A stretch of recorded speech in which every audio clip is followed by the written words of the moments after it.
Hello, હું છું તમારો નર્સિંગ ટ્યુટર.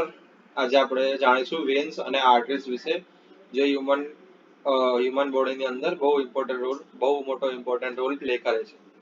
તો ચલો આપણે સ્ટાર્ટ કરીએ. સૌથી પહેલા આવશે વેન્સની ડેફિનેશન. વેન્સ એટલે આપણી નસો આવે છે, નસ આવે છે હાથની, એના હાથ પગ બધે આવે નસો, ટૂંકમાં બધે આવે નસો. તો એની આપણે વાત કરીએ છીએ. વેન્સમાં અશુદ્ધ બ્લડ હોય છે, એટલે કે વેન્સની અંદર શુદ્ધ બ્લડ નથી હોતું. અશુદ્ધ એટલે કે જેમાં ઓક્સિજન હોતું નથી.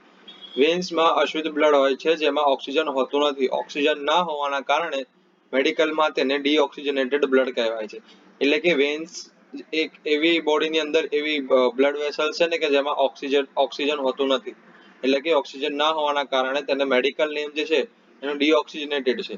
મેડિકલ નેમ એવું કહેવાય કે ડીઓક્સિજનેટેડ બ્લડ છે. મેડિકલમાં તેને એ રીતના કહેવાય.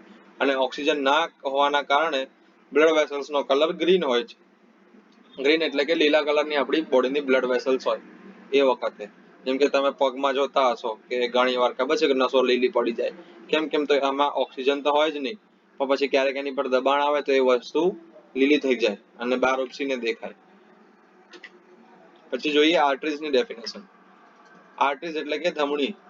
ધમણી, મહાધમણી, આ બધી બોડીમાં આવે છે બે ત્રણ. આર્ટરીઝ પ્યોર બ્લડ કેરી કરે છે જેમાં ઓક્સિજન હોય છે. તેને મેડિકલમાં ડીઓક્સિજનેટેડ બ્લડ કહેવાય છે. એટલે કે આર્ટરીઝ જે છે એ પ્યોર બ્લડ કેરી કરે છે. શેના વાળું? ઓક્સિજન વાળું. એટલે કે તેને મેડિકલમાં ઓક્સિજનેટેડ બ્લડ કહેવાય છે. એકમાં શું હતું?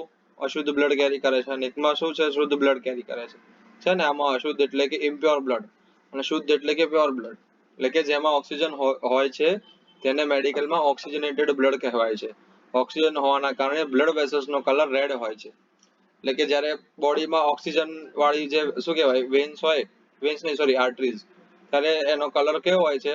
રેડ હોય છે. લાલ કલરની આપણી આર્ટરીઝ હોય. અને આર્ટરીઝ જે હોય ને એ ડીપમાં આવેલી હોય. અને ઘણીવાર આપણા હાથ પર શું કહેવાય, બ્લુ કલર્સની વેન્સ બી દેખાતી હોય છે.